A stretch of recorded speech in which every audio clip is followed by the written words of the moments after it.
กราบสบายดีและสวัสดีพ่อแม่พี่น้องป้องปายเบอร์สุกุลเนาะ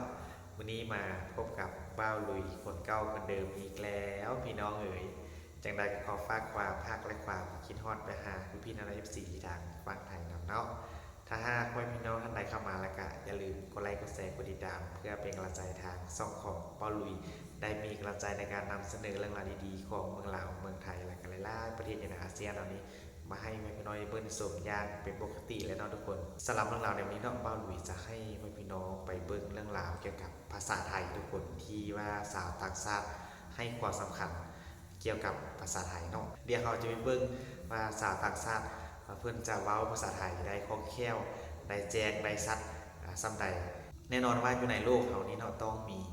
สาวต่างชาติจำนวนหลวงหลายที่เว้าภาษาไทยได้แต่ว่าเขาบูฮูซื่อทุกคนแล้วบรรลุเองก็คิดว่าภาษาไทยนี้ในอนาคตต้องเป็นภาษาหนึ่งที่สำคัญอยู่ในโลกเนาะเพราะว่าปัจจุบันนี้ดังที่เราเห็นอยู่ในโลกอินเทอร์เน็ตเพราะว่าจะเป็นนำ Google มวนำนี้อย่างตามมือถือเนี่ยจะเป็นภาษาไทยล้วนๆเลยเนาะเพราะว่าบรรลุคิดว่าคนไทยนี่เพิ่นเก่งเนาะขนาดว่าโทรศัพท์มือถือระบบ IT อย่างเพื่อนอย่างปอนเป็นภาษาไทยกับบาลุยก็ได้เห็น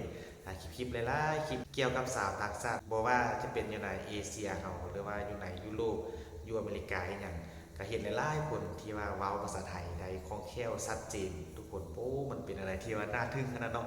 เดี๋ยวเราจะไปเบิ่งคลิปสาวต่างชาติที่เว้าภาษาไทยว่าจะไพเราะหรือว่าตลกเฮฮาไปในทิศทางนั้นโดยส่วนเป็นเว้าเกี่ยวกับภาษาอีสานนี่แต่ว่าสาวต่างชาตินี่เว้าแจ้งชัดเจนนะทุกคนมาลุยกันได้เห็นมาหลายๆคลิปแล้วเนาะมาลุยกันคิดว่ามือนึงมาลุยจะเอาเรื่องราวนี้มานำเสนอและกันวันนี้ได้มีโอกาสดีกันเลยยกเอาเรื่องราวนี้มาให้มันเป็นน้องในเบิ่งในชมอยู่ในคลิปวิดีโอนี้เนาะและการท้ายคลิปบอลลุยจะให้พี่น้องไปรับฟังความรู้สึกของคนลาวที่ได้แสดงความคิดเห็นต่อกับเรื่องราวดังกล่าวนี้ว่าเขาจะมีความรู้สึกหรือว่าคิดอย่างไรเกี่ยวกับภาษาไทยต่อกับสาวต่างชาติรวมทั้งต่อกับคนลาวเขาเนาะว่าจะเป็นอะไรได้ทุกคนเนาะทุกคนเขาไปเบิ่งคลิปพร้อมๆกันก่อนแล้วเขาจะมารวมกันในท้ายวิดีโอเนาะภาษาอังกฤษไม่มีใครเข้าใจค่ะขอโทษหลายๆครับหมูกรอบคั่วพริกเกลือสั่งยังตั้งเขาผักบุ้งไฟแดงหมูกรอบหมูกรอบกรอบสำเนียงที่สานตลอดก่อนขึ้นแท็กซี่แล้วก็บอกว่าไปหลักสองครับคนบ้านไหนเนี่ยพอรู้เลยมาหลักสองภาษาอังกฤษไม่มีใครเข้าใจค่ะขอโทษหลายๆครับกระเจี๊ยบกระเจียวอันนี้คืออะไรครับสั่งอะไรมาผัดผักบุ้งไฟเขียวหมูกรอบครับอ้าวทำไมไฟเขียวอ่ะหยุดอ่ะไฟแดงมันก็มาไม่ได้ไฟเขียวมันถึงมาได้อ๋อก็เลยผักบุ้งไฟเขียวอันนี้คืออะไรครับผมคิดฮะข้าวไข่ข้นหมูกรอบคั่วพริกเกลือภาษาอังกฤษมักถามใครตอนคอยกินให้ด่าไง fried pork belly with chili and garlic yeah with egg and rice โอ้ยอย่างยาวหรือว่านั่นแหละคือปะคือเหมือนเลยแต่อร่อยมากเลยอร่อยใช่ไหมอร่อยสั่งแนวจังเด๋มากินคอยสั่งข้าวผัดรวมมิตรทะเลนายซีฟู้ดฟรายไรซ์ตอนนี้เราอยู่กันที่บรรทัดทองนะครับนี่แผนกล้องไปอยู่เยอะมากอยู่กับเอมิลี่ด้วยลีออนไปเซเว่นนะครับผมก็นี่เป็นที่ใหม่ที่เขาบอกว่าเหมือนไชน่าทาวน์แต่ว่าเป็นไชน่าทาวน์แบบมันดูผมชอบกว่าไม่ใช่ที่ใหม่แต่เราอ่ะไม่เคยมาแล้วไม่เคยมานะไม่ใช่ที่ใหม่นะคะเราอ่ะไม่เคยมาเดี๋ยวอาจจะเปิดนานแล้วค่ะชอบนะผมก็แนะนำใครอยากมาหาของกินอะไรแบบโลคอลมีทั้งแบบแฟนซีแบบดูหรูหราก็มีกับโลคอลก็มีและราคาก็แบบ80 70 100อะไรอย่างเงี้ยมันก็ไม่แพงมากใช่แล้วเท่าที่ดูจำนวนร้านอ่ะคือมากินปีคือละ1 ล้านทั้งปีก็ไม่หมดมันเยอะมากแล้วก็มีเนี่ยทัวริสต์เยอะก็มีเป็นแบบไชน่าแช่ให้เอมลี่หน่อยดิไปสั่งกุ้งแช่ให้เอมลี่หน่อยดิหันไปดูไลน์ดิไม่มีแล้วไม่มีไลน์แล้วเหรอไม่มีไลน์แล้วนี่ไงเต็มเลยจะปิดอันนี้จะปิดแล้วมีใช่ไหมครับนี่ก็คงหมดแล้วล่ะ Where are you from Thailand เวลาอยู่ที่นี่คิดถึงอาหารไทยไหม We cook it ทำเองเหรอ Yes เอาหม้อเข้ามาด้วยเหรอ Oh no Peter Wow Yes Oh no Yes Oh no พูดไทยได้ สุดยอด ว้าว Where are you from ไทยแลนด์ คนไทยโอเคเวลาอยู่ที่นี่คิดถึงอาหารไทยไหม โอ้คิดถึง คิดถึงมาก you speak Thai พี่พูดไทยได้อยู่ ที่นี่มีร้านอาหารไทยไหม มีเยอะอยู่คนไทยเยอะอยู่ขายทุกอย่างก็มีจริงๆข้าวเหนียวปลาแดก อ๋อเหรอ ปลาแดกมีทุกอย่าง เราไปไม่ถูกเองอะ ไปไม่ถูกเนาะ Where are you from We from Thailand Bangkok From Bangkok very nice and เวลาอยู่ที่นี่คิดถึงอาหารไทยไหม อยากกินครับ อยากเหรออยาก เก่งจัง คิด เล ถึงอะไร ย อ่ะส้มตำเนาะ ส้มตำผัดกะเพรา ผัดกะเพราไก่ไหม ไก่ ข้าวผัด ใส่ไข่ดาวนะ เก่งจังเลยค่ะ ทำไมไม่ขี่ฮะทำไมไม่ครับอ๋อเพิ่งซื้อมา เดี๋ยวมันเก่าผมขี่ได้ไหมครับ ได้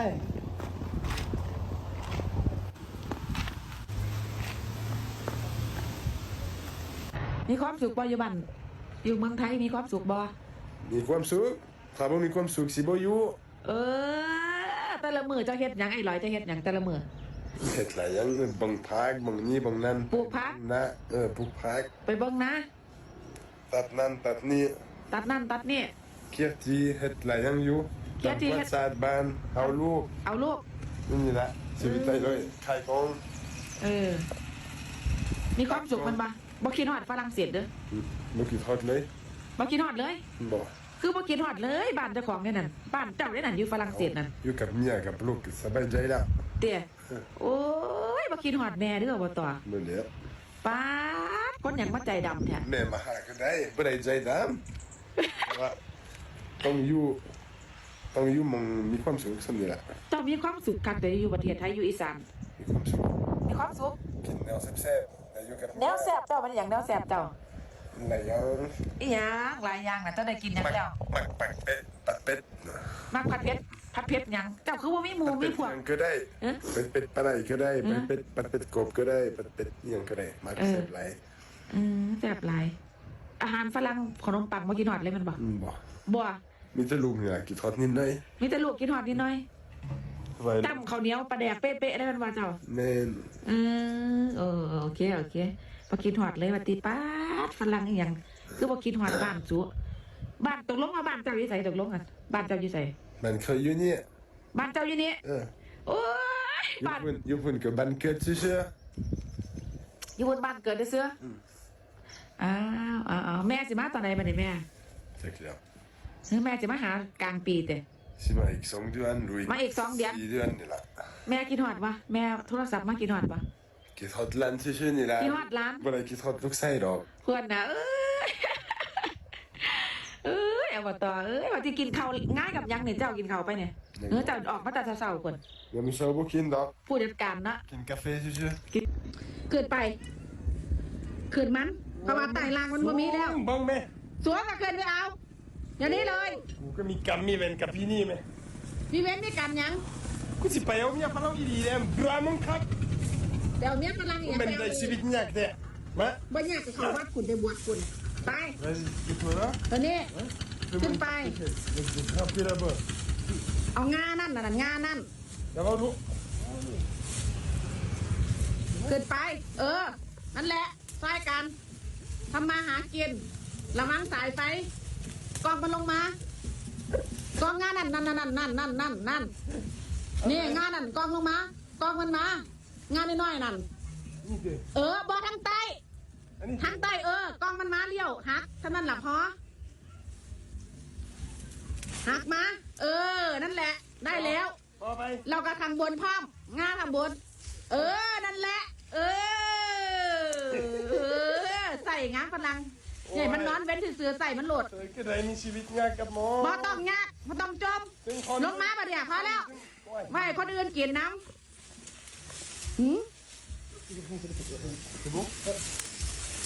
เลือดแต่พี่น้องอุ้ยเลือดนั่นแหละขันว่าอยากยากก็ไปอยู่ในวัด ไปอย่าพูดบังแม่คัน ทั้งเก่ามาแล้วนี่เลย พร้อม เก็บมา กำลังเก็บอยู่นะ เก็บดีๆยอดงามๆพร้อมมันมียอดปะนี่โมแมนยอดมันเก็บแล้วคุณกองลงมาจ้ะกองลงมาจ้าโอ้ยเนาะใส่ความสูงให้เป็นประโยชน์ด้วยเคยก็เรียกชีวิตยากเด้ มาต้องมาเรียกชีวิตยากชีวิตดีๆบ่ยากก็บ่ ขันจากนี้ชีวิตดีๆบ่ยากอยู่ในวัดเลยค่ะ ไปบวชคุณ กี่ไรเทียแล้วสิได้ไปวัดเนี่ย ไปบวชเลยไปบวชกสิว่ายากท่องคัมภีร์อีกละ ฟังละ มาโพดแท้อยู่ใส่กับว่ายากเบิดอยู่บัดกับสิยากคือเก่าท่องคัมภีร์บ่ได้เก็บมา อยากอยู่กับเจ้านี่แหละพอไป บ่เอามาอีกเก็บมาเบิดเลยเนี่ยนี่เห็นมานี่ยอดน้อยๆแน่ๆ กิ นี่ นไรแก เก็บไปให้เจ้านั่นนะกินนั่น อยากกับพากระเซ็ดอยากกับใบผงชูรสต้องใดสิบ่อยากแต่มึง มันผู้ใดสิบ่ยากแน่ขันเจ้าบ่อยากยากคุณเจ้าไปหาเมียฝรั่งผู้นั้นเจ้าคือว่าอยู่มื้อนั้นนี่ยอดนี่อีกกันมาเก็บเมียฝรั่งบ่กินผักเกษตรว่าแม่นบ่ เล่น ไปหาเมียฝรั่งเลยพอแล้วค่ะ เฮ้ย หมายถึงว่าทำไมถึงพูดได้ขนาดนี้ป่ะ ใช่ใช่ เอาจริงๆนะมันอยู่ที่ตัวเราด้วย เพราะว่าตอนที่เราย้ายมา ครับ เรามีเพื่อนข้างบ้านอะเราออกมาเล่นกับเขาแต่เราคุยกับเขาไม่รู้เรื่องอะมันคือเกิดความแบบเฮ้ยฉันอยากคุยกับเพื่อนรู้เรื่อง อันเนี้ยมันต้องมีมันมีความอันนี้ขึ้นมา ครับ พอเพื่อนพูดอะไรเราก็เหมือนจะจำจะแบบตอนนั้นอยู่พัทยาเมื่อก่อนอะ พัทยา เพื่อนชี้บอกไปทะเลกัน แล้วเพื่อนก็ลากพาไปแล้วก็อ๋ออันนี้คือทะเลคือเราก็คือใส่ใจในการที่จะแบบเมมคำนี้เมมคำนี้ ครับ แล้วพอเราที่บอกว่าไปโรงเรียนไทยป .2 เราก็อ่านไม่รู้เรื่อง เพื่อนอ่ะก็เอาหนังสือมาสอนเว้ยแบบใช่สองคนนี้นี่จำได้เลยว่าแบบเนี่ยนางเป็นคนมาสอนด้วยมาอะไรนิดนึงแล้วเราก็แบบอ่านทุกวันด้วยนะ ที่เราถามโปรยมาเนี่ยเพราะว่าเหมือนแบบนั่นแหละคนไทยที่ดูแบบดูเป็นต่างชาติแต่ยูก็สามารถพูดไทยได้ ใช่ เข้าใจว่าโตที่ไทยแต่ว่ามันมีการขวนขวายอะไรพวกเนี้ยคือคนไทยที่เขาอยากพูดภาษาอังกฤษอะเขาก็ต้องทำเหมือนกันใช่ไหมยูมีคำแนะนำไหม มันไม่มีอะไรที่ได้มาง่าย ๆ โดยที่เราไม่ใส่ใจเข้าไปอย่างแอนนาเรียนมหาลัยจบเอกจีนมาเอกภาษาจีน พูดจีนได้ด้วย แต่ลืมหมดละ แต่ว่าหมายถึงก็เรียนจบ ครับ อ่ะ ทุกภาษามั มันก็ไม่ได้ง่ายไงแล้วแค่จะสื่อว่าอย่างเราไปเรียนมหาลัยอายุก็ไม่ได้เด็กแล้วใช่ไหม ครับ การเรียนมันก็ยากมากๆภาษาก็ยากเรายังจบมาได้เลยเพราะเราก็แบบ ตั้งใจ ใส่ใจหรือแบบเขาเรียกว่าขนขวายเหรอ คน อะไร ข ป วาย ระ คน มาณ ขวายคือนะจะบอกว่าคนที่อยากเรียนภาษาอังกฤษก็ต้องคนขวายแหละ ใช่ไม่ใช่ว่าเฮ้ยฉันอยากพูดเป็นแต่ฉันพูดไม่ได้อ้าวคุณลองหรือยัง เอาไปจะได้เนอกพี่น้องหลังจากที่ได้เบิ่งคลิปวิดีโอจบไปเนาะที่ว่าสาวต่างชาติเว้าภาษาไทยทุกคนดังที่เราเห็นอยู่ในคลิปเนาะเพราะว่าจะเป็นสาวต่างชาติเที่ยวยุโรปหรือว่าเที่ยวเอเชียของทุกคนเพราะว่าก็ล้วนแต่เว้าภาษาไทยได้หลากหลายแล้วก็เป็นวงกว้างเนาะเบาหลุยคิดว่าน่าจะมีหลายๆประเทศที่เว้าภาษาไทยได้เป็นจำนวนหลายเนาะเพราะว่าคนไทยก็ได้กระจายกระจายอยู่ในทั่วโลกเนาะบางคนก็ไปเฮ็ดเวียกเฮ็ดงานตั้งร้านอาหารอย่างก็มีการพัวพันซึ่งกันและกันแล้วก็เรียนรู้แล้วก็ได้ขยายภาษาไทยออกไปเป็นวงกว้างเนาะเดี๋ยวมาลุยจะให้พ่อแม่พี่น้องไปรับฟังเบิ่งความคิดเห็นของคนลาวเฮาเนาะเกี่ยวกับภาษาไทยที่มีต่อชาวต่างชาติรวมทั้งคนลาวเฮาเนาะว่าเขาเจ้าจะแสดงความรู้สึกใดๆต่อกับเรื่องราวดังกล่าวนี้เนาะ หูซึกจังใดกันเด้บัดนี่คือเพิ่นเว้าภาษาไทยเห็นบอกคือคลิปวิดีโอนึงคือแบบเพิ่นไปเที่ยวต่างประเทศเนาะเพิ่นกะ speak English ไปแม่นบอกแต่ว่าคนต่างชาติผู้นั้นเล่าว่าจังใดบัดนี้เว้าภาษาไทยตอบกลับจนว่าเจ้าของภาษาไทยหรือว่าคนไทยเพิ่นพังงะโอ้โหแบบอีหยังเลยสินะแบบแสดงความตกใจทั้งที่เราเว้าภาษาอังกฤษนำแต่ว่าคนอังกฤษหั่นน่ะเนาะชาวต่างชาติเราเว้าภาษาไทยนำโอ้โหอันนี้คือสุดยอดเวลาที่เฮาไปเที่ยวต่างประเทศแล้วเห็นคนต่างชาติเว้าภาษาของเฮาอันนี้คือแบบมันเป็นสิ่งที่แบบภูมิใจมันบอกภูมิใจแฮงเนาะแล้วก็ฝรั่งที่แบบเขาเจ้าเอาเมียที่เป็นคนไทยเนาะบ่ว่าจะเป็นไทยอีสานหรือว่าคนไทยสดเนาะเขาเจ้าก็เว้าภาษาไทยอ้อยต้อยเลยเนาะดังที่คลิปสตุยให้ทุกคนเบิ่งผ่านไปแล้วนอกจากนี้เนาะสตุยก็เห็นเพิ่นเอิ้นว่าอีหยังเห็นชาวต่างชาติเพิ่นมาบวชอยู่ในฝั่งไทยนำใดเนาะ เพิ่นเว้าภาษาไทยอ่อยต่อยเก่งอีหลีเนาะคลิปนี้เนาะสตุยก็ขอฝากถึงคนลาวเฮาบางคนเนาะพวกมนุษย์ถ้ำหั่นน่ะที่ว่าคอยบอกคอยด่าเนาะยูทูบเบอร์หรือว่าคนลาวที่แบบ